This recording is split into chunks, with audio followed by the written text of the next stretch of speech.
గొల్లు రవీంద్ర గారు.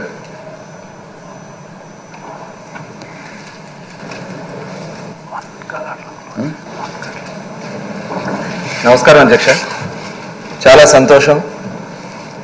16వ శాసనసభకి మరి స్పీకర్గా చంద్రబాబు నాయుడు గారు, పవన్ కళ్యాణ్ గారు, అలాగే భారతీయ జనతా పార్టీ అందరు ఎమ్మెల్యేలు కూడా మరి మీ నాయకత్వంలో ఈరోజు ఈ సభ నిర్వహణ చేసుకోవడానికి ఒక బలహీన వర్గాల వ్యక్తిగా మీరు ఈ రాష్ట్రానికి చూపించినటువంటి నాయకత్వ స్ఫూర్తిని మనస్ఫూర్తిగా మరి అభినందించుకుంటూ,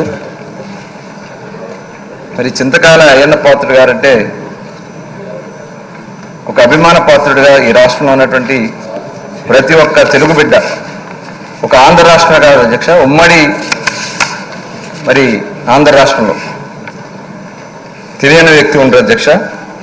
42 సంవత్సరాలుగా అన్న నందమూరి తారక రామారావు గారు 25 సంవత్సరాల వయసులో మీరు శాసనసభ్యుడిగా ఎన్నికవడం, అనేక మంత్రి పదవులు నిర్వహించడం, 7 సార్లు శాసనసభ్యుడిగా, ఒకసారి పార్లమెంట్ సభ్యుడిగా, ఒక హుందాగా, ఒక రాజకీయ నాయకులు అంటే ఎలా ఉండాలి అదే హుందాగా చూపించారు అధ్యక్ష మీరు.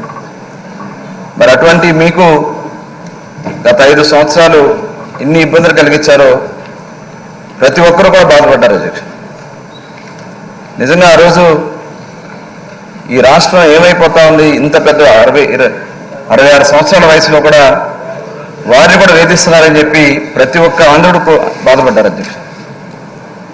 మరి ఈరోజు తిరిగి మీరు ఒక ఉన్నత స్థానంలో కూర్చోవడం, ప్రధానంగా ఈ అసెంబ్లీలో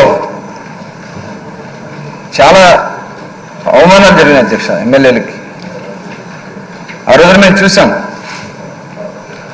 బండబూతులు మాట్లాడారు అధ్యక్ష. ఈ దేవాలయం లాంటి ఈ అసెంబ్లీలో బూతులు మాట్లాడిన వ్యక్తులు ఇవాళ అడ్రస్లో అక్కడ పోయారంటే నిజంగా ప్రజాస్వామ్యాలు అది సాధ్యమయ్యేదానికి ఇది ఒక నిదర్శనం అధ్యక్ష.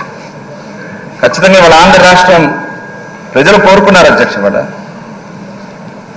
మొక్కుకున్నారు, చెట్టుని పుట్టుని దేవుడిని అందరినీ మొక్కుకున్నారు. ఈ రాష్ట్రంలో అరాచక ప్రభుత్వం పోవాలని, చంద్రబాబు నాయుడు గారి నాయకత్వంలో మళ్ళీ ఈ రాష్ట్రం అభివృద్ధి చెందాలని ప్రతి ఒక్కరు కూడా కోరుకున్నారు. మరి ఆ విధంగా ఈ సభను నిర్వహించాలని, తప్పకుండా ప్రతి ఒక్కరు కూడా ఈ సభ కార్యక్రమాలు ఉపయోగించుకుని ఈ రాష్ట్ర అభివృద్ధిలో భాగస్వాములు కావాలని మరొకసారి కోరుకుంటూ, మరి ఈరోజు మీరు